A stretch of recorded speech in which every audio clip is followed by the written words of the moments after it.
Welcome to Stronger Together, a powerful podcast series hosted by Impact Community Services. I'm Tanya O'Shea, Managing Director of Impact, and I have the pleasure of frontlining this little passion project of ours. In this podcast series, we dig into some of the many social problems that people are facing within our communities and chat with guests willing to tackle the hard conversations. We aim to keep you informed and updated on the latest information. Please be aware that some of the topics addressed in Stronger Together contain sensitive issues that could be triggering or distressing for some listeners. If you find any of the content challenging, we strongly encourage you to pause the episode and seek immediate support. Information on where to seek help will be provided at the end of each episode and also on Impact's website, impact.org.au. Please prioritise your well-being while listening. Before we begin, together we move towards a future inclusive of all. This begins by acknowledging our presence on the lands of Aboriginal communities. Impact operates on the unceded lands of the Butchulla, Garang Garang, Waka Waka, Cubby Cubby, Woolly Woolly, Tarabalang, Gurang and Byali people. Impact has served our community for more than 45 years, and we are humbled in the presence of First Nations peoples who share an ongoing connection to these lands for over 65,000 years. We are truly grateful to share and learn from their collective experiences. We respectfully live upon these lands with good faith and a commitment to ongoing learning, sharing, caring and respecting these lands, the peoples and the environment, together in humility. Hello and welcome to this episode of Stronger Together. Now, for those who have been listening to our podcast previously, you know I love to talk to interesting people. I like to find out a little bit more about what makes them tick, but also, I guess, to dig into some of the challenges, the adversity that people face, and just to make it a little bit more real for some of our listeners. Today's guest, Matt Grills, is some of the words that are used here around adventures, activism. For me, I guess, I read his amazing resume, the career, the things that he's done, and I just feel like, oh, this is an absolute, I'm just so excited to have him here and incredibly grateful because I think he has so much to offer and I'm just super excited to get into it. But before we do that, I used to think I was a runner. For many, many years, I would line up to half marathons and I think, oh, fantastic. I've gotten my time down to an hour and 50 minutes. I'm doing really, really well. Well, I got to tell you, I wasn't a runner, I don't think. I enjoyed it. I got out in the sunshine. But once you hear more about what Matt can do, I think you're going to realise that I was probably not the runner that I thought I was. So Matt, thank you so much. You've got an incredible story and I really want to jump in very quickly, but welcome. Thanks for joining us today. Yeah, thanks for having me. So let's dig in, hey? So when I see Matt Grills in action and the words that he uses are very much, he's very humble, down to earth. You can hear how much he loves his family and he wants to really try and have that balance around family, his training, running businesses. I'm not sure how he does it, and we're going to dig into that a bit more. But I think when I think about Matt Grills, I think high achiever.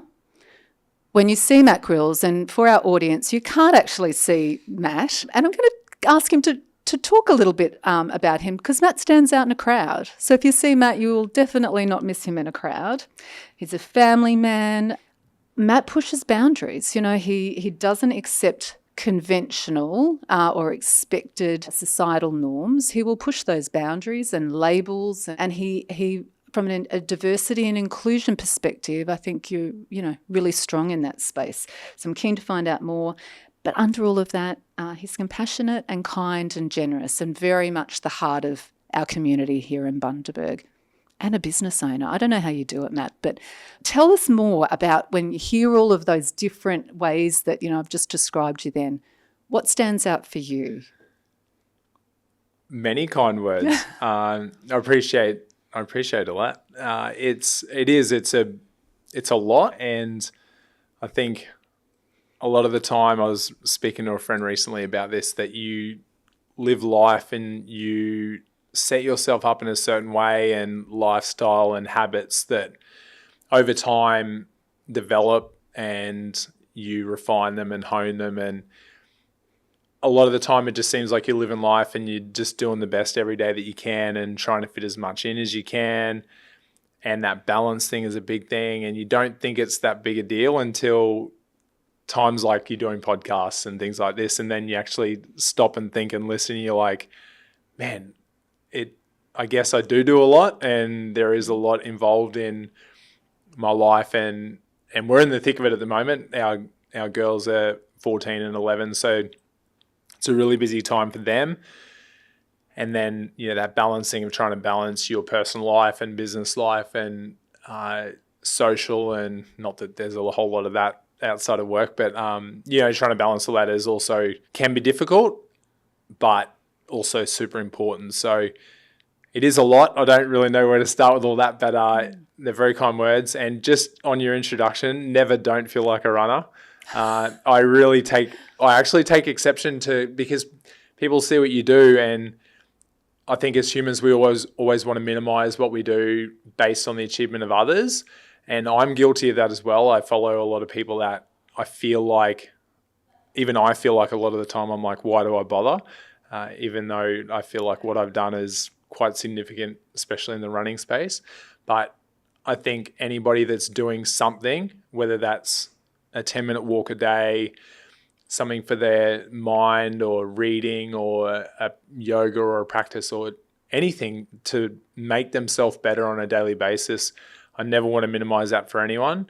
And, whether you're running a K or 100 miles or further, never minimize that. And I know we're all guilty of it, but it's something that I want everyone to be encouraged to do, what they can within their scope of their life and their, whether it's professional or personal or whatever boundaries that they can. So never minimize that. Go you. And thank you for that reminder, because comparison is the thief of joy. Someone once 100%. said that, and I do need to be reminded of that sometimes. So thank you very much for that.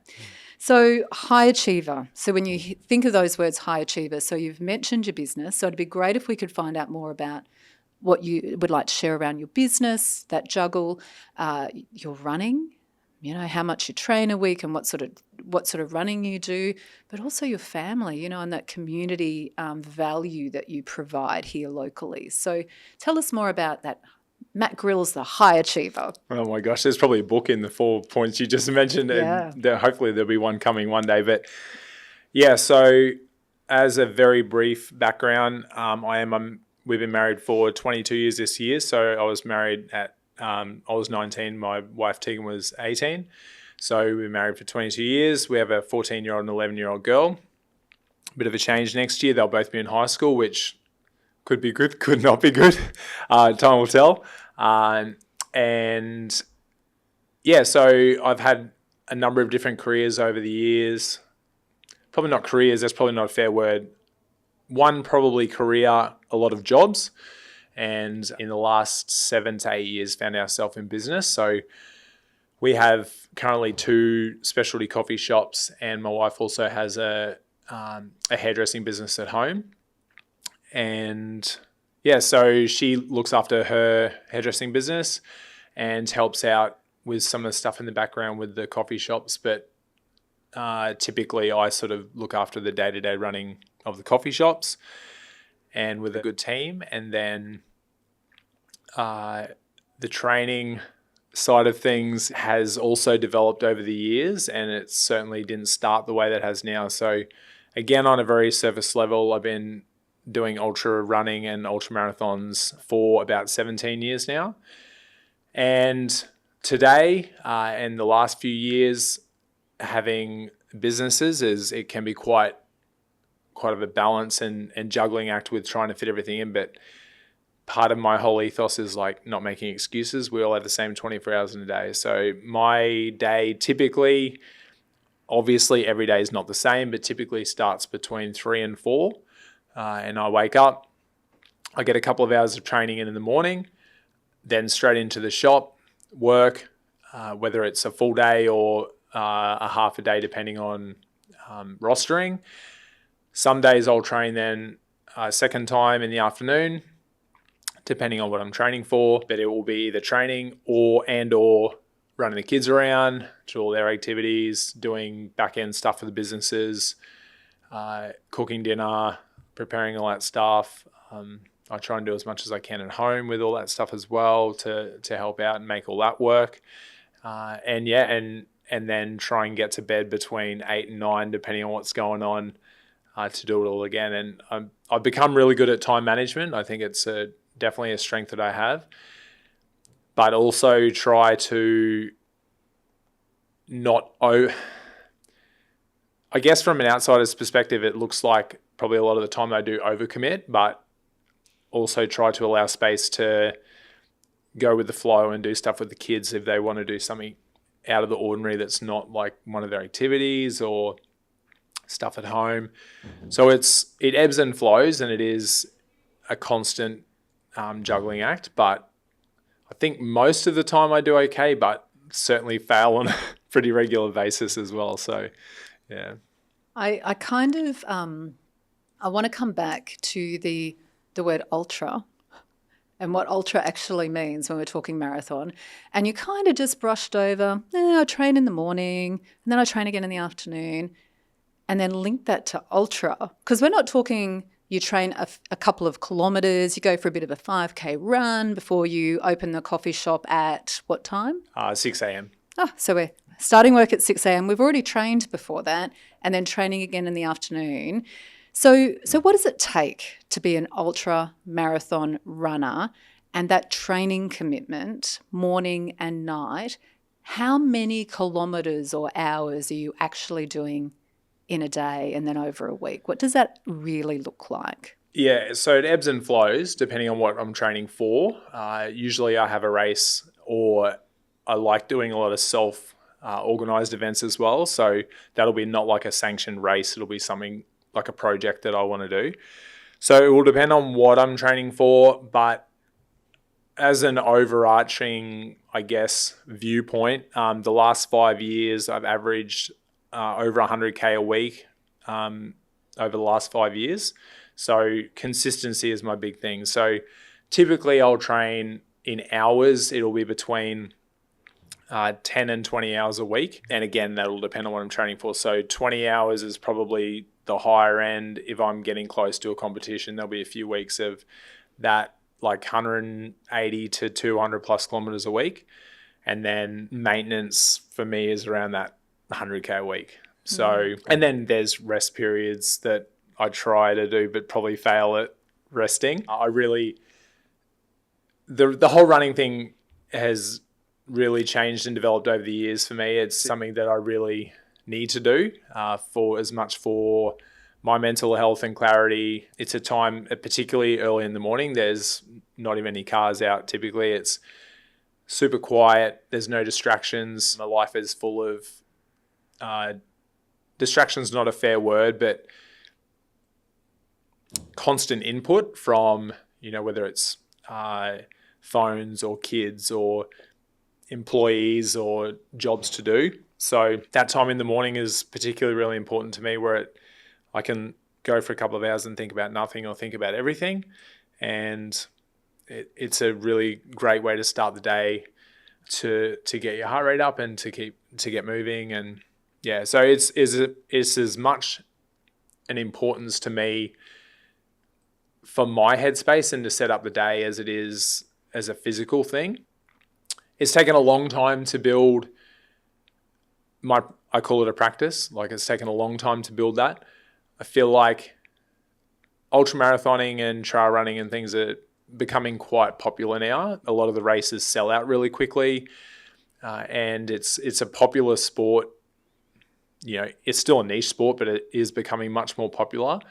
And like a lot of things in the world at the moment, people want this instant gratification and they want to go from A to B or to Z really quickly. In my personal opinion, it takes a long time to build into that. My favorite distance to race is 100 miles. And it takes a long time to build to that and to get your body to a place where it can handle running that far and not do it once and then hate it and never do it again. So I've never been interested in doing this for a short time. It's something that I want to do for a long period and for a life practice. And I think building slowly into that over time is super valuable. So, you know, if I look back 5-10 years, I certainly wasn't training the way that I am now.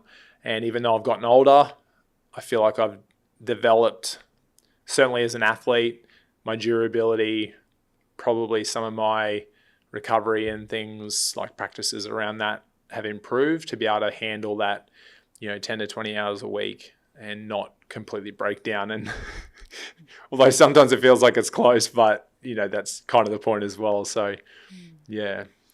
There are some great messages in there for anyone. So setting up your day, really nice. You talked about that precious time for you during the day. And I think for many of us, there's that real opportunity to start the day, to set it up beautifully for yourself and to do it in a controlled way that we're actually just taking charge of it and going, righto, this is my time. This is what I'd like to achieve during that time. Or not even achieve. It might just be something super simple that just allows you to really embrace that start of the day. Consistency, setting up your day really nicely, beautiful messages for everyone. And I'm just thinking, you're almost like the Pied Piper. There's people who come into town and they've got this great charity run that they're doing, and then all of a sudden there's all of these people that flow on and they're running along with you. That's kind of just normal for you, right? I've seen that happen. And all of a sudden, Matt's running through and then he's got one person, then another person, then he's got this tribe of people. You create tribes. Would that be fair enough to say, or am I just sort of, just romanticizing that? But I truly see you, just bringing tribes of people together through your running. Is that a real thing? Yeah, it definitely happens. Yeah, just a couple of things on that. That time, I think, to some, it seems selfish to take time for yourself. And I think particularly as parents, it's super important to take time for yourself and also for your partner too. It was certainly something that we found has helped our relationship, last 22 years with kids. And we've been through a lot of different things over that time. But I think oftentimes as parents, you feel guilty for taking that time. But I think it's really important to be a good parent, a good human, a functioning member of society to take that time. So I think that's a really vital thing. And it's not selfish, and a big thing that I say, I love the comment that I don't have time. And my response now is always, do you know that there's a time called 3 a.m.? And, we make excuses. I make excuses, but we all have, as I said earlier, we all have the same 24 hours a day. It's just how you choose to use them. So that's just a couple of points on what you just said. And yeah, the Pied Piper thing is nice. I've actually had a guy the other day commented, I did a long run just before I raced overseas recently. He's like, I saw you on my way to work, and then I saw you with a couple of people, and then a heap of kids, and then you're on your own. I'm like, yeah, and it's nice. Like it's nice to do a run like that. I really enjoy running on my own and time on my own, but it really is a social thing. And I think I've got a couple of groups that I've started, and one of them's a all guys group. And I actually think running is it's a really great way to break down barriers, particularly for men, because one, you're not looking at each other, which can be intimidating for men sometimes. And you're exercising, so I think you naturally become a little more vulnerable. You're side by side and conversation just sort of flows. So it's nice to be on my own, but it's also really nice to run with people of all ages and learn from kids to, I do some stuff at Shalom at one of the schools. So I constantly am learning stuff from the kids, and then people who are like in their 50s, 60s, 70s have so much to teach you as well. And that breakdown of those barriers, I think, is a really nice way to learn and grow. And if that means that I'm the Pied Piper, then that's awesome. Like, it's great that can be facilitated through that. So yeah. And I feel bad sometimes because people always seem to come to me, and it's always at a stupid hour of the morning. I'm like, I'm really grateful to those friends that, they don't have to wake up at 3:00 to get to my place by, 3:15 to start running. But it means, I think it means as much to me as it maybe means to them to come and run and have some company and keep motivated to keep on the bandwagon and training. So yeah, it's nice. Oh, and builds that sense of community. Yeah. Which I think we all get, those lonely, isolated feelings sometimes. So to be really creating that within such a small community, I mean, Bundaberg, Bargara, it's not huge numbers of people, but that's real change, meaningful change that you're creating in some people's lives. So go you. I think it's inspiring. Can we come back to, so you own a couple of coffee shops, you're there at 6 a.m. However, you had a whole life before being a business owner, which is dramatically different to where you are now. Can you talk us through a bit around your early stages of where you started your career and, how that morphed into where you are today? Yeah, I feel like in a lot of ways, I've lived a lot of lifetimes in 41 years. So I didn't know what I wanted to do in school. I wasn't the greatest student. I just love sport and I had no idea as far as jobs go. So straight out, I did a number of different things, including a youth exchange. I toured around Australia in a band doing outreach work at high schools, and then I guess had to get a job. I did a number of different jobs that were just jobs and found ourselves in Brisbane shortly after getting married, and my whole vision there was to start a band. So I was in a hardcore band for a number of years. I toured and just worked a job that I could take time off to go on tour and different things. So I've worked a number of different jobs, factory worker, door-to-door salesman. My dad's a concreter, so I worked through school with him concreting. I worked in a bank. I was in the police for nearly 5 years, and that was probably the career job that I mentioned earlier that I did. And so a number of different jobs and professions and lots of things learnt from each one. My wife always says that I could love anything that I do, and it's probably true. I think you just make the most of whatever you do, whether it be, quote unquote, the worst job in the world or the best job. You learn something through all of them. And after fast forwarding a little with the police thing, I was in the police for nearly 5 years and thought that was going to be my career. We were starting a family and it was a good job as far as security goes. But after a number of years, I found myself not wanting to do that and felt really stuck. The only thing I really had to go back to was concreting and potentially taking over my dad's business, which, full respect to my dad, it wasn't something I wanted to do long term. It's extremely hard work, and I don't shy away from that clearly, but it just wasn't the path that I wanted to take. But I felt really stuck not having something to go to. So I tried a couple of different things at uni. My wife was really supportive with me leaving the police. I did a year of physio and thought that's what I wanted to do. Found I didn't particularly fit there. Basically was a run bum for a year and just worked, and then went and did high school secondary teaching for a year. Again, enjoyed that, but found it probably wasn't something I wanted to do forever. And just really, again, felt like I didn't know what I wanted to do long term, but all the while was working in coffee shops, and I really enjoyed that interaction and that day-to-day contact with people, whether it was for 20 seconds or 3 or 4 hours. Sometimes people stay that long. And I enjoyed the cathartic process of making coffee as well. So it was something that I kept going back to and kept doing through the years. And one day my wife was just like, well, why don't you just start a coffee shop? And I think that idea was planted, and then there was time between then and when it happened. But I never saw myself being a business owner, and I certainly see strengths and weaknesses in myself being a business owner. But we've been in business nearly for 8 years now, and things are still cruising along, and we haven't shut the doors. So I guess it's going well, and I love the community out there. There's a really nice, diverse group of younger and older people and people who've done some really cool stuff. And it's nice to be a little hub in the Bargara sort of CBD and provide that service and have that contact with the people each day. Yeah, I really enjoyed it. I think it's important that we mention the name because the name's just changed, but if people wanted to go and visit in case they're in Bargara. Yeah, so the Bargara store has been rebranded as Unknown Specialty Coffee, and we still have a shop in Bundaberg CBD called The Journey.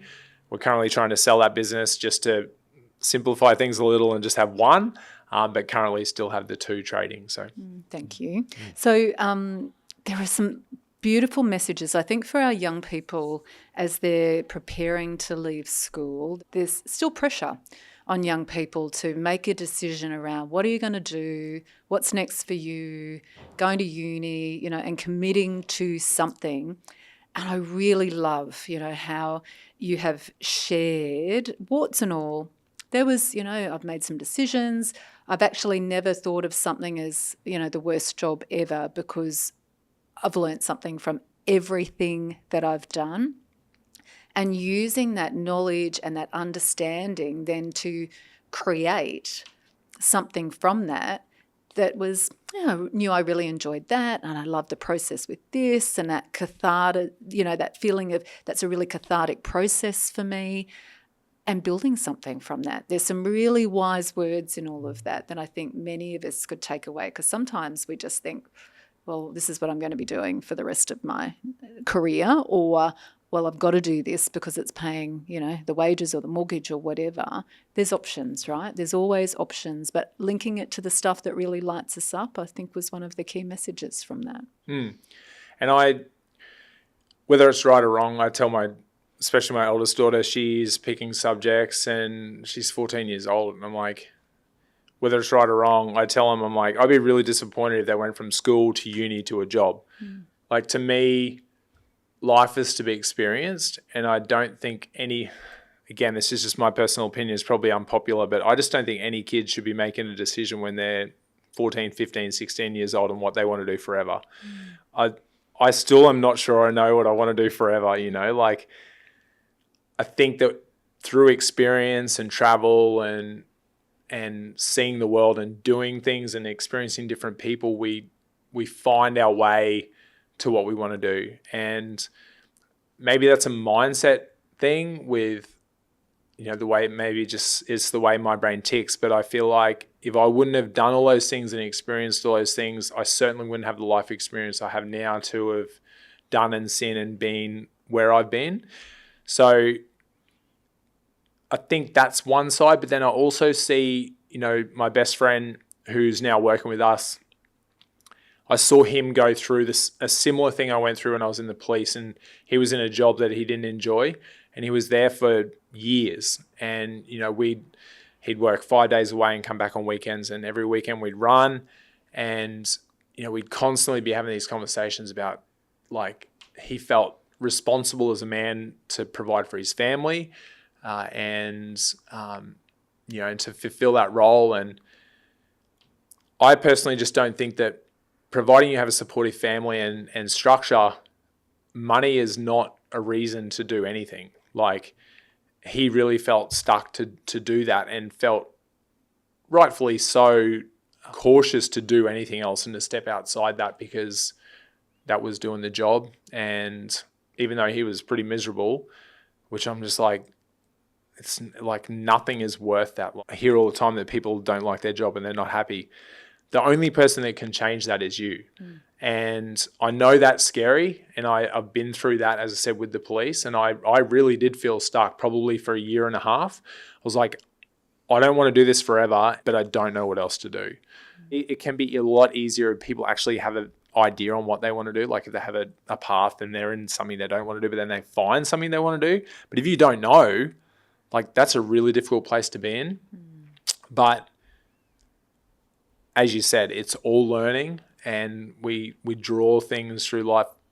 I'd hate to get to the end of my life and not have had these rich experiences, positive and not so positive, that I can look back on and be like, oh, I remember that. And then, that happened. Then I learned this from that. I think that's what life's all about. Like it's all learning experience, and I'm super stoked to be where I am now. And hopefully I've got another, when I'm 80, hopefully I've got another 40 years of cool stories of jam-packed adventure and learnings to talk about then as well. So I love your coffee shop. So your businesses, the journey, the unknown, because it kind of really resonates with what you're talking about. And I kind of now understand maybe why they're called what they're called. So if we think about your journey, and you said, there has been adversity in your life.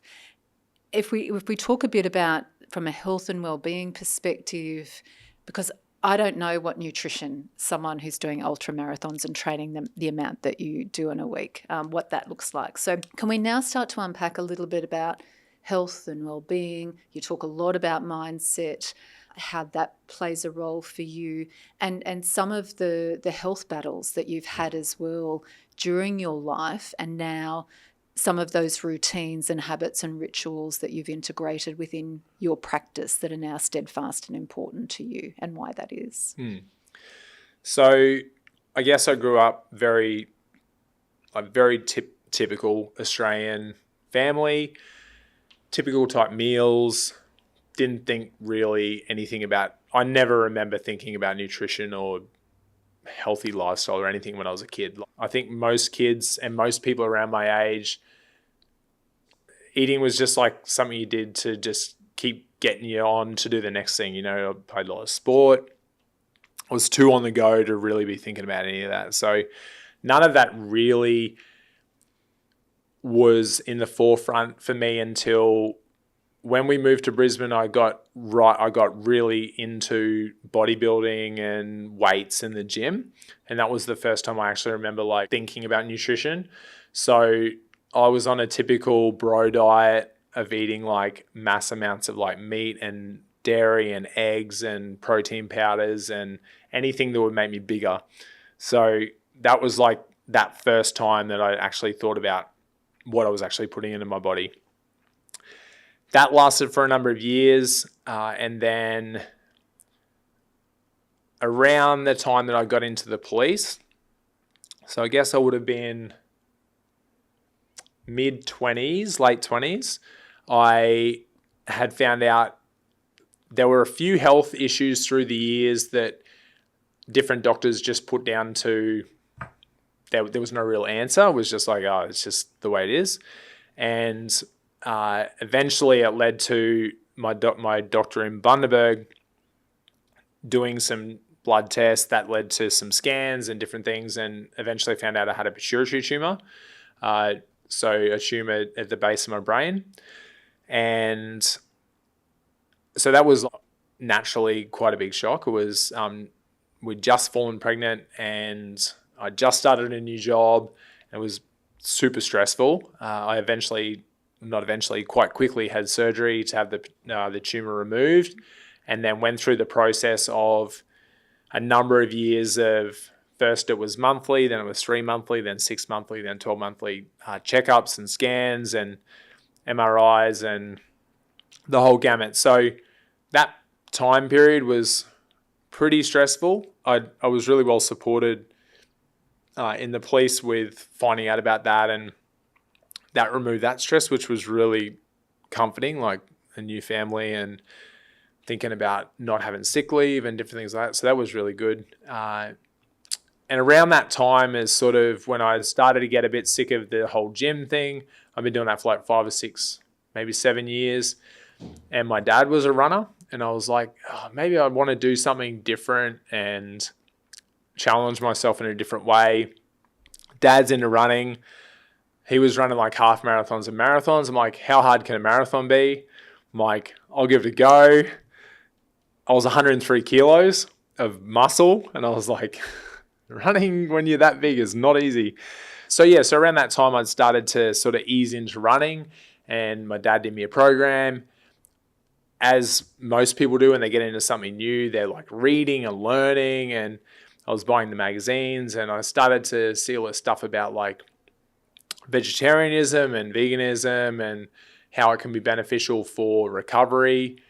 and, an athletic performance. And then at the same time, I'm like having these health issues, and I can't remember how I actually found them, but I started like deep diving on the health benefits of like a plant-based diet and a vegan diet, and just started consuming information like books and websites and magazines and all different stuff, podcasts.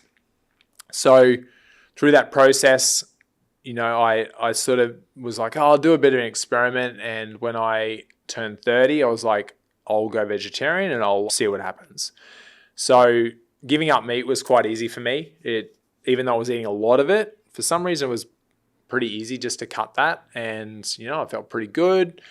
I can't remember any like crazy standout things that actually happened, but I just remember I was like, man, well, I'm not like doing any worse and I feel pretty good. So I did that for a year. And then when I turned 31, I started to see more stuff about like veganism, and then learn a bit about like the animal agriculture scene and the environment and different things, and how that can be positively impacted by adopting a plant-based diet.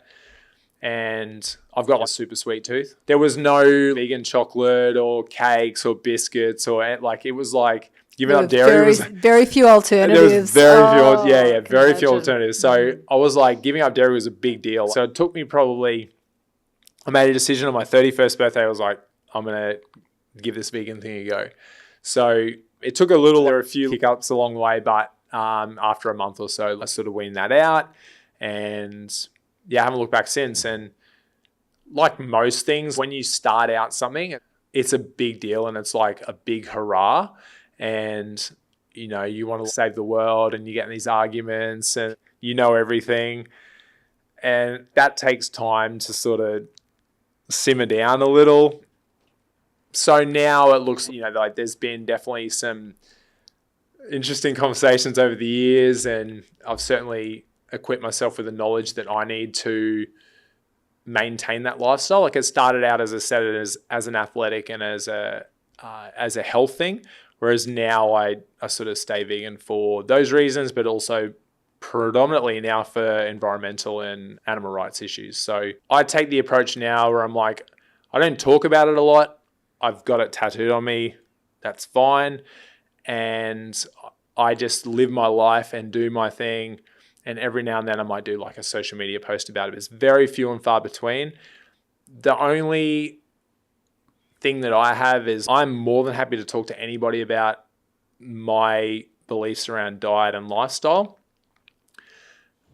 I just cannot deal with ignorance. If you want to come to me and be like, but bacon, I have no time for that. But if you want to have an open conversation where we can both walk away having learned something from each other, that's fantastic. So, I'm not out bashing people, not that ever was a physical thing, but if somebody wants to have a conversation about it, more than happy to share the information that I've learned. I'm open to learning new things.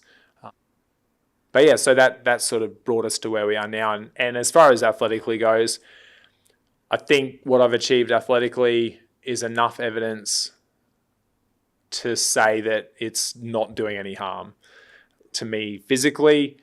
I think it's helped me, particularly with my recovery. My recovery is a big thing that I can do 7 to 10 training sessions a week, big volume, recover, live the lifestyle I live, run the businesses, family, whole deal, and on this lifestyle, and it not be detrimental. So I think that's probably proof in the vegan pudding. So Matt, you've mentioned a few times around recovery. And way back when we started the conversation, you were talking about, try to get to bed at this certain, point in time. You've talked like the 3 a.m. start to get going and fit your training in. Recovery is essential. So can you talk us a little bit more? So you've talked about food, but obviously sleep is an important part of your recovery as well. So can you talk us through that and any other strategies you have around recovery? Because it is fundamentally, it's something that we don't always put a lot of focus on, and you don't need to be doing ultramarathons to be focusing on recovery during your day. For sure, yeah. I have fought this balancing act for a long time now. I watch enough and I know enough to know that I train certainly volume, probably more than most professional athletes. And I call it my very low paying, very, very, very low paying part-time job. So it's like I have my full-time job and then a part-time job, which is my athletic endeavors. So trying to maximize what I can do athletically and in business and life in general is real. It really is about recovery. I would love to be able to get 8 hours of sleep a night, have a nap in the day, and be able to do 2 training sessions a day. But that's not my reality at the moment. It's a dream that, I can work 3 or 4 days a week, and then my athletic endeavors compensate the income. And I haven't been able to figure that out yet. It's been something I've been working on for a lot of years, but maybe one day, you never know. So it's extremely difficult, and it is very hard to not have something suffer. So from when I first got into marathoning, and particularly ultramarathons, I always had this thing that meant that I had to give somewhere and sacrifice something, and that has always been sleep. Has that impacted my athletic performance and my life? Probably. However, I'm not willing to not do the thing that I enjoy, and I'm also not willing to have it be an impact on my family and get home from work, even though I finish work early, and then be like, I'm going for a 3-hour run. Like I've never wanted to do that. Sleep is the thing that I definitely lack in the recovery side of things. And as I'm getting older, I'm trying to figure out, sleep's such a big science now, and trying to figure out ways to maximize sleep.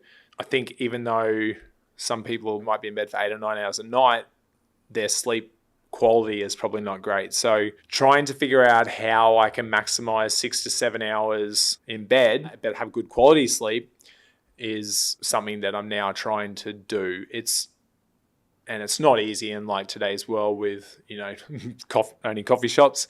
So caffeine, food, nighttime habits, screens, all these things. So absolutely. Yeah. So that's certainly something that I'm constantly working on. And I know that I don't get as much sleep as I need to. So I need to try and, one, get as good a quality sleep as I can, and then try and focus on the other stuff that I can do well outside of sleep. So that means that I'm trying to limit caffeine intake too late in the day, not eating too close to bed. And then the biggest thing for me, I haven't really personally bought into all these recovery modalities, which are super popular at the moment, these ice baths and saunas and recovery boots and all this stuff. To me, I think a vegan diet is super low inflammatory by nature. I think if you remove acidic and inflammatory foods, your body can go to recovering a lot quicker. So, for example, if I'll do a 2-hour run before work. I get to work, I have a smoothie. So, one, it's liquid, so it's digested quickly. 2, it's fruit and superfoods and stuff that is going to help your muscles repair, and then, or be digested quickly and then go to repairing your muscles. So you don't have that lag time with your body working really hard to break down, meat and dairy and things like that. Things happen really quickly, and then your body goes to recovering. I feel like that's been a real leg up for me. I honestly, and maybe this is all a load of hocus pocus, but to me, I don't think I'd be able to train the way that I train and live the lifestyle I live if I didn't have that quick recovery and the being able to go back to back to back. And, if anybody ever wants to challenge me on it, I'm like, you're more than welcome to tag along in my life for a week and try and keep up. And that's not an ego thing. I've proved that this has worked over years, and I feel like, as I mentioned, I fit a lot in and I do a lot. Show me how it's not working. So the recovery thing, the life of a professional athlete would be lovely, but that's not my reality. So I do whatever I can and within my scope and time and I think my job actually helps too. So I actually think if I was doing a job where I went and sat down all day, it probably wouldn't be great. As much as sometimes I would love to sit down all day, I think, when you're a couple of weeks into a big block of training and it'd be lovely to be able to sit down in air conditioning all day. But I think being on my feet and moving in that active recovery also helps as well. So lots of little things, but nothing groundbreaking, maybe. Well, and so you talked about a few of those things that can affect sleep. One of the things that you didn't mention is alcohol. And I know that there's research that, that demonstrates that alcohol prior to bed or after a certain time for some people will affect their sleep patterns. It will wake them up at a certain time in the night. Now, you didn't mention alcohol quite specifically. Tell me about your relationship with alcohol and why for you it's not even something that you bring into a conversation. I certainly bring it into conversation now, but for reasons that most people wouldn't expect, probably looking at me. So I guess we go way back. Growing up, my grandpa was an alcoholic and my dad probably drank on occasion too much when I was a kid. He's certainly eased way off that now. But from as early as I can remember, I just remember looking at these men that were in my life and having poor association with alcohol. And my whole life, anybody that sees a picture of me or knows anything about me, or probably is this far into the conversation, can probably realize that my whole life I've wanted to be different and do things different to the standard. So I saw these things going on with my grandpa and my dad. And around the time that in school, when, most kids, they start experimenting with alcohol and drugs and stuff, I don't know whether it was a subconscious thing or my stubbornness or my desire to be different.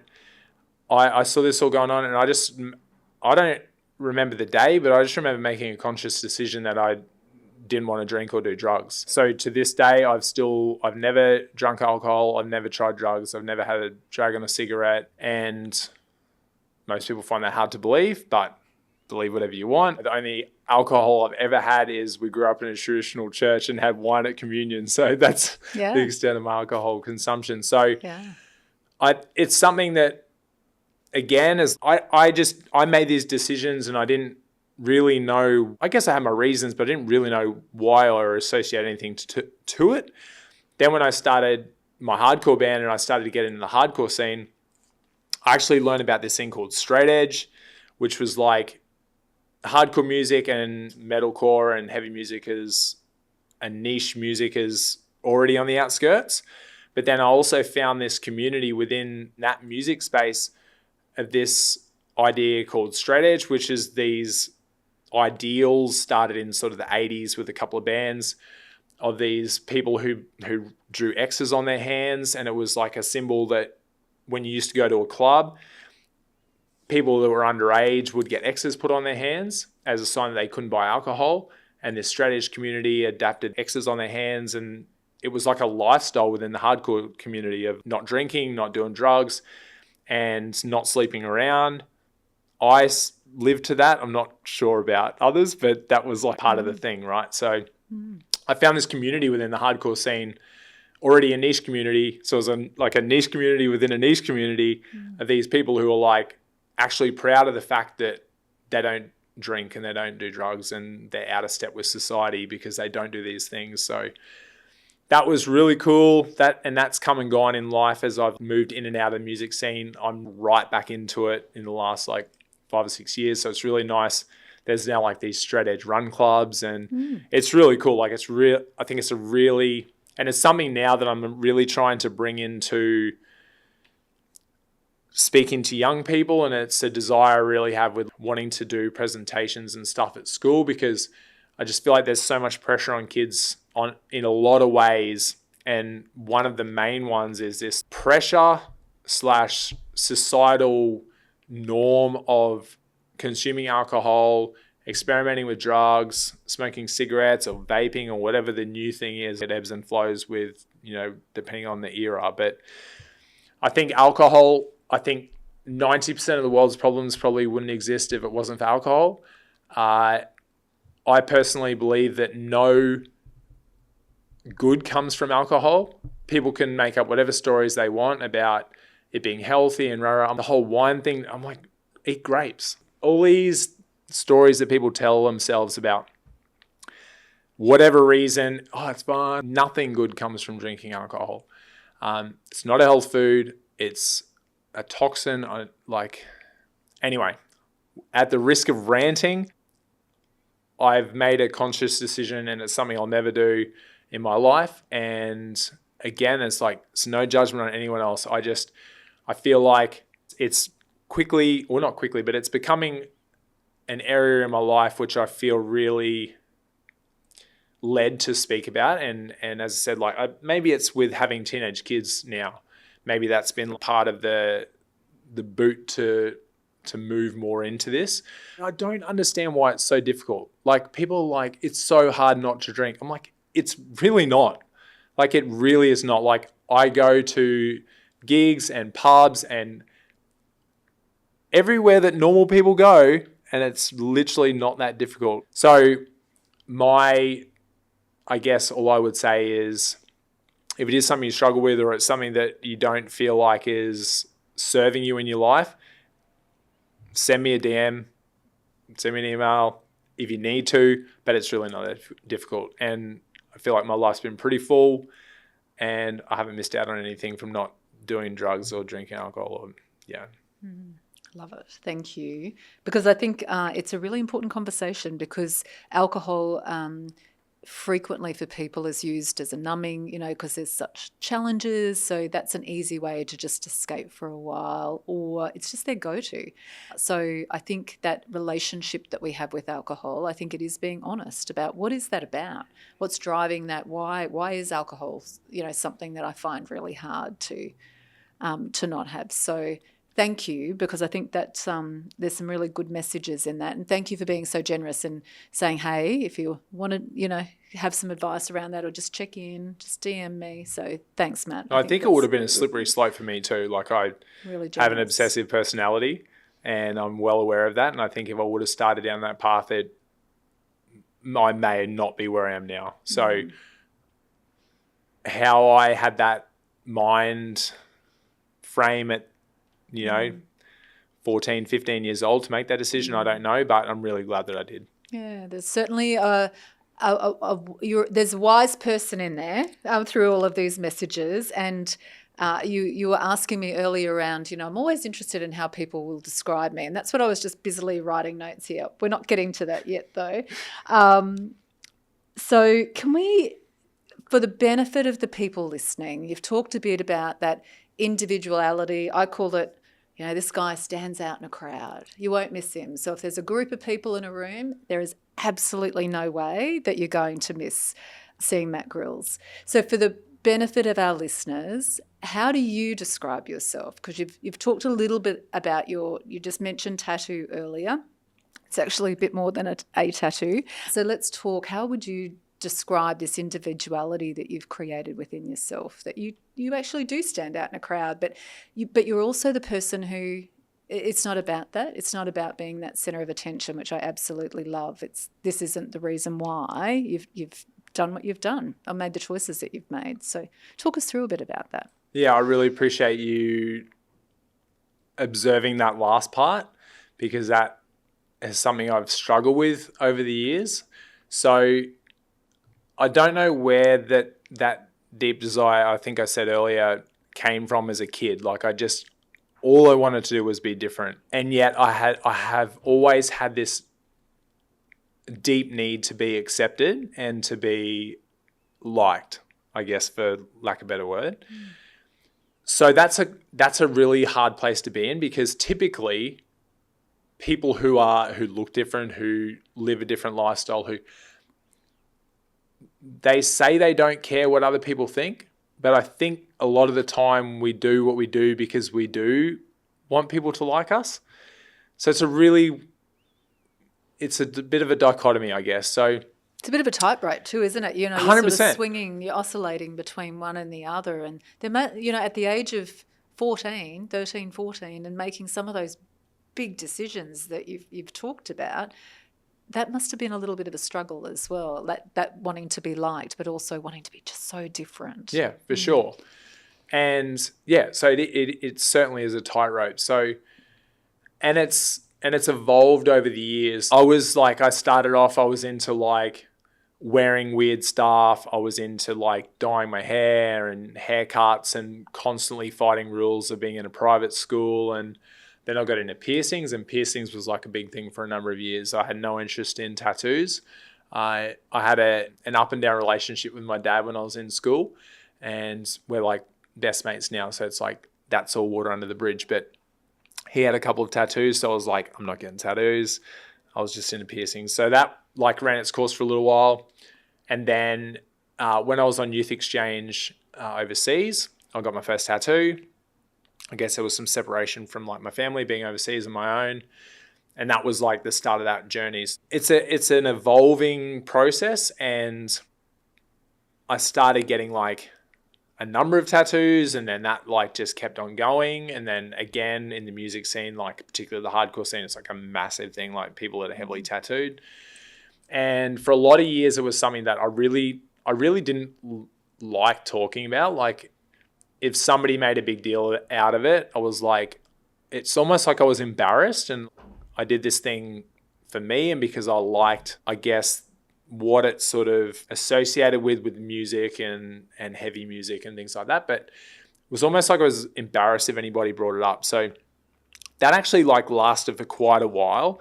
And if somebody made a big deal out of my tattoos, even up until maybe like 5 or 6 years ago, it was like you always like just palming it off and like, I don't really want to talk about that. However, I sort of had a couple of year break of I was getting tattooed reasonably regularly, and then I had a bit of a gap of not getting tattooed. I think I tried to be normal for like 5 minutes, and then that was a really bad idea.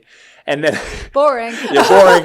And then I don't know what happened. I was just like, I don't know if it was getting into business and like finally realizing that I literally could do whatever I wanted, and that had become a part of my image. Like part of my branding at the start of my running career was I would call myself the tattoo runner. So it was like, that became sort of part of my, for lack of a better word, brand. So I think I came to a point where I was just like, you know what? I'm pretty heavily tattooed. I'm like, if I really want to, I can like take this as far as I want to or not want to, respecting my wife and my family and that as well. So for the last like maybe like 4 years, I've gone like pretty hard at it. And for anybody who hasn't seen photos of me, at the start of the year, I finished my full bodysuit. So I'm covered except my face and my head, and my front. And I'm now like in this position that I brought myself to where I'm like, I'm happy. I'm actually quite proud of what I've created. It's like, it takes commitment. I saw a reel the other day of like this CEO, this billionaire CEO, and he was talking about like anybody that's heavily tattooed should be your number one person for a job, because it shows like commitment, willingness to endure pain, financial commitment, like all these like things that make somebody good in business is like you have to be able to endure to get heavily tattooed. So anyway, it's definitely part of my brand. It's definitely like something I'm now very proud of. And it's interesting because it's like, yes, as you said, like I'm well aware of the fact that I stand out in a crowd. However, that's not my desire. I don't think, particularly in the last like since I've been getting like heavily tattooed and finished my bodysuit, I've never done it to be like, look at me, I have all these tattoos. Like that was never the intent. And it's really interesting with my kids and my kids' friends and customers at work. I don't feel like, and maybe I'm wrong, but I don't feel like any of my regular customers at work, which could be like 100 plus people, certainly not my kids and certainly not my wife, none of them look at me and go, whoa, he's got heaps of tattoos. It's like they see me for who I am, and my external portrayal to the world is just part of who I am, not it doesn't make me who I am, if that kind of makes sense. So, and my kids are hilarious. Like, it's like they don't know any different. And it's funny with their friends sometimes, like you often wonder what they think and what my kids' friends' parents think. And so like that's a new stage as well. But I think enough people sort of know me in town to know that like, yeah, that doesn't make me good, bad, or otherwise. It's just part of, how it's, and, and like off to the side of that, I literally said I got a new piercing the other day. I'm like 41 years old. And I said to the girl, this girl's like half my age. I'm like, do you think I'll ever like get over this? And she's like, probably not. I'm like, I hope you're right. I want to be this guy that's 50, 60 and still respectful, but also doing what I want and portraying the image I want to the world. And I don't like, that's an evolving thing, but it's fun too. Like, I don't like, you said boring before. Like, and I'm not like, again, it's not like any judgment on anyone else that doesn't have tattoos or chooses to dress quote unquote normally, whatever that might be. But I don't ever want to be boring. And I always want to be, I still like surprising people. And it's funny now if I get like a new tattoo or like people don't even notice. They're like, oh, like whatever. It just blends in with the rest. Yeah. So that was probably a really long answer to. No, it was great. Thank you. Yeah. I love the no excuses. I love the, hey, I'm owning this and my choices and, what my decisions that I've made. Have you got a favourite? Sorry, that's the thing that I'm really interested in. Is there one that you've had and you went, that's my favourite, or it's all been part of a bigger masterpiece that each bit is then, filling another part of the puzzle to create the bodysuit? Yeah, I think this again comes back to instant gratification. So I never started getting tattooed to think I'm going to get a whole bodysuit. Whereas now there's like 20-year-olds that are like, getting Afterpay to like get a whole bodysuit. And I'm like, that's not what it's about. So I started just getting like little pieces, and then over time they just sort of got bigger, and then they all sort of, you join them together and whatever. So favorite ones, I think a lot of the time it's more experience. So I've got like the Jesus on my forearm, and that like it's done by this quite well-known tattooist from America, but it was kind of the story around it that, it was at a tattoo convention, but then he ran out of time. So we went to his motel room and got tattooed at like midnight. Oh, I love it. Yeah. And then like most recent tattoos I got, it's been a dream for many years to get traditional tattoos in Japan. It's called Tabori, where they do it by hand. So we're just in Japan, and I got 2 small tattoos that were done traditionally. Wow. So there's a few favorites, but I think it's all just favorite now. Yeah, Yeah. Beautiful. Yeah. Oh, that's so great. And I love that there was some of your story and part of that journey is quite accidental, kind of just, and then it sort of falls into place, doesn't it? And trusting that process that things will actually just fall into place if they're meant to be. So really, really love that. Tell us about what's next. It kind of feels like I can't believe you're only 40 because you've jam-packed so much into your life, and I look at your notable running achievements and running barefoot, numerous marathons, including one completely barefoot. And I'm going, why would anyone do that? Gravel bike event, there's ultramarathon Australia, so 3 days, 515 kilometres. You swim, you do bike racing as well as part of that whole story. What's next? Like, I kind of just feel like, what else is there for you to do? Yeah, tell us about that. It is. I am actually in an interesting space at the moment, and that's the question I'm asking myself. My last race that I didn't finish, which was super disappointing in Japan, and I've been doing a lot of like self-reflection through that process, and it's like, what is left, right? So, and I think the cool thing about what I do is there's not necessarily an answer. Like I've got 100 things that I want to do as athletically, and so a lot of the big projects that I want to do are overseas or require a significant amount of money. So, and it's time as well, right? So as I said, I've got a young family, not so young anymore, and they've only got a few more years at home. So it's like, how do I balance that time between wanting to do these really long multi-day events? And one way that we've been able to do that recently in the last few years, which we're going to continue to do, and my wife, bless her, she's like fully on board. A lot of these races have lotteries, and you have to keep re-qualifying, and a lot of them are really hard to get into. So a lot of the big races that I want to do, I'm applying for, or I'm running races to get in lotteries, and they're overseas. And my wife's like, what race you want to do? Let's plan a holiday around that. So super kind to her.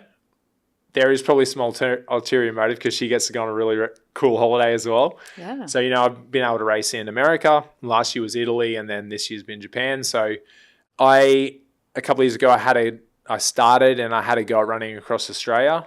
That's still something that I really want to get done. It's been burning a hole in me since I was unable to finish that. So it's something I still really want to do. But as I said, I've got like a list of 20 things I want to do. Like I want to run around Tasmania with no plan and a backpack and just go by the kindness of strangers. I want to try and make my running more of a quote unquote job. I've always wanted to have like a videographer to do like YouTube stuff.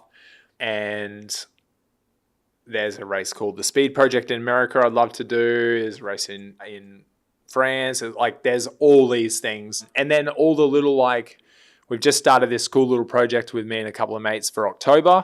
So we're running a kilometre for the day. So you run 1K on the first, then 2, then 3, then 4, then all up to 31. So that's October. This is like short term. So, and then I've got a self-organised event that I'm going to do in November. And then I've got a really very big summer plan. So I think keeping myself entertained with like ideas, and I'm constantly thinking about ridiculous things to do. Like earlier in the year, like even expanding on races. So in March, unfortunately, there's been a few DNFs lately of not finishing. So I've been really like learning a lot about failure and how to process that as well. So that's a whole nother conversation. But I did a race. I started a 100K race in Noosa in March, and I decided to run to the start.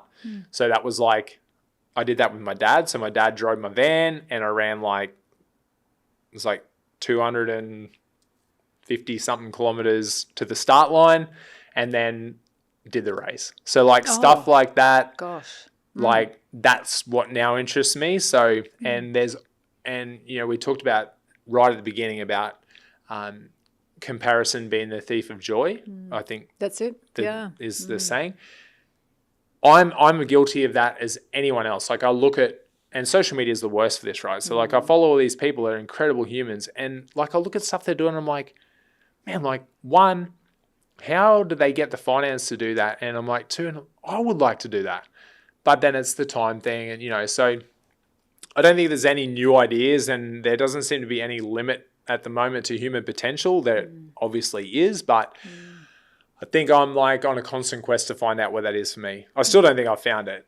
And hopefully I never do, because I think when you do, that probably is like the end of the road for what you're doing maybe. So I want to keep pushing those boundaries, and I can't give you a concrete answer on what that is, but I've certainly got lots of ideas, and love it. Yeah. Oh, that's so good. Yeah. And you will do whatever you want to do, because that's what you do, right? Yeah. You turn the unknown or the unexpected into the reality of what's actually possible. So you're an inspiration, honestly, Matt. You're an inspiration. Is there anything for you that you were hoping that we would cover that we haven't talked about that you'd like to explore or mention? Not particularly. I think over the years I've ebbed and flowed with like focuses on my quote unquote message. And something I've really been focusing on recently is two things. One is we've already spoken about, is consistency. So whatever you do in life, business, athletically, diet, be consistent. You will not get results, and you won't achieve anything if you do something for a week or a month or 6 months. Anything worthwhile, you need to be consistent at. So consistency is a I think that's evident particularly through my athletic career, relationally. Consistency is the most important thing. That's the first thing. The second thing is, which I've really been banging on about over the last few years, is small steps. So anything you want to do, this whole instant gratification thing, which I brought up a few times, it's a load of rubbish. Nothing worthwhile in life happens without suffering, starting small, perseverance, consistency. So small steps. People don't want to start walking for a minute. And like when I start people do some coaching, and when I start people like running, if they haven't run before, most people don't want to start with a 5-minute walk or putting their shoes on and not even leaving the house. Or why am I going to do that? I'm like, trust the process and start with small steps. Don't aim to run a 100-miler in 1 month or 6 months or even a year. Take these small steps. It's all about building habit and about creating a lifestyle and a series of activities in your life which starts really small to get to where you want to be. So, and that's not just athletically, that's in everything. So an example of that is when we decided to start a coffee shop, I literally set myself a goal and it went for over a year. I had a book, and every single day I had to do 1 or 2 things towards opening that business, whether that's a phone call, an email, an idea. If you looked at that a year prior, you're like, you're never going to open a business. Guess what? These small steps and daily practices add up over time, and before you know it, you're that much further down the road. So consistency and small steps is like, that's what I'm most talking about at the moment. And I think if you can do those 2 things in every area of your life, they're very simple, but you'll look back in a year, 2 years, 5 years and be like, man, I've actually achieved a few things. Oh, look, it so resonates with me when you're talking about that consistency. So for me, consistency, energy, effort, turning up, not just for the practice, but also for yourself. And also that small steps. I can remember when I started my gym training, and I started with going to Kmart, just getting a few bands and setting myself up that way, because I thought, right, I've just got to build a practice around this. And then I invested in my own gym. But that took at least 12 months to get to that point where you go, right, now I'm ready to make the financial investment because I've got really good consistency around that. So something that we use here is just pick one thing, because we know that picking that one thing will create a ripple into other areas. But it also takes away the overwhelm, because we all have this stuff that we want to achieve or we know is going on for us, and then we become paralysed or stuck, don't we? Because it's too hard just to take a step because you don't know where to start. So if you can just pick that one thing and focus on that for a while, I'm absolutely hearing you, the momentum will come over time as long as you remain consistent in that practice. So they link really beautifully. I did make a commitment to you because, as you said, at the start, I'm always interested in how people, describe me. And I started by saying, adventures and activism.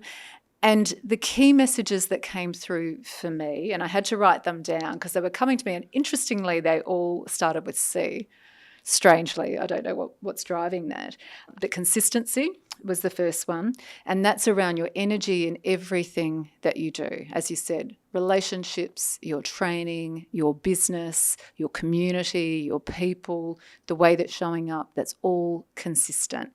And even in those things that you commit to, so commitment was another thing. So you're committing to things and you remain consistent with that. You seem to be able to make that commitment to yourself and have that clarity. So clarity was another one of my C's. Your clarity is amazing. And even though you're not quite sure where it's going to go, you end up, forming this picture, and this clarity comes through that about how this is connected to this and this is connected to that by trusting that process. So those were sort of the words that come up for me. Community came up. Compassion, I think, out of all of this, you're compassionate for other people. You're compassionate in just again, how you're showing up, and those beautiful kindness, around, hey, if you want to check in with me, just DM me, check me out, reach out, happy to help. So, that compassion for community, but also anyone who might be listening for this, because you know how hard it is and you're willing to support people through change. So those were the words that come up for me. One C that didn't come up for me was conformist. You're absolutely, I love that pushing boundaries. And I love the fact that you own that. I'm here to push boundaries. I want to be different, and embracing that. And I think that's got a really beautiful message for people who might be struggling with that individuality as well. So thank you. Well, thank you for those kind words. And I just to add to that, most nights I go to bed, I feel like I failed somewhere.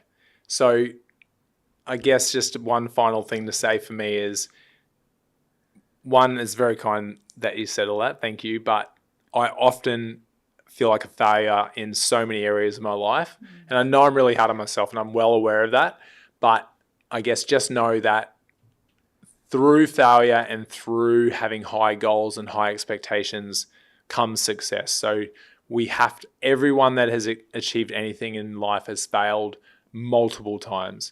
So all those things that you said, all those C words, are fantastic. And turning up every day, even though you'll often feel like you failed in lots of different areas, always trying to be and do better and live by those principles, I think will get you a long way down the road. And no end game, right? No end game. When we're in the ground, that's the end game. And hopefully even after that, it keeps going. Yeah. Love it. For sure. Thank you. I hope you've enjoyed this conversation and listening as much as I have. Thank you for joining us today. Big thank you again to Matt for taking the time out. You're very generous. I know how busy you are. So thank you very much for that. And I hope you've enjoyed listening and you've learnt something or taken away something from the conversation.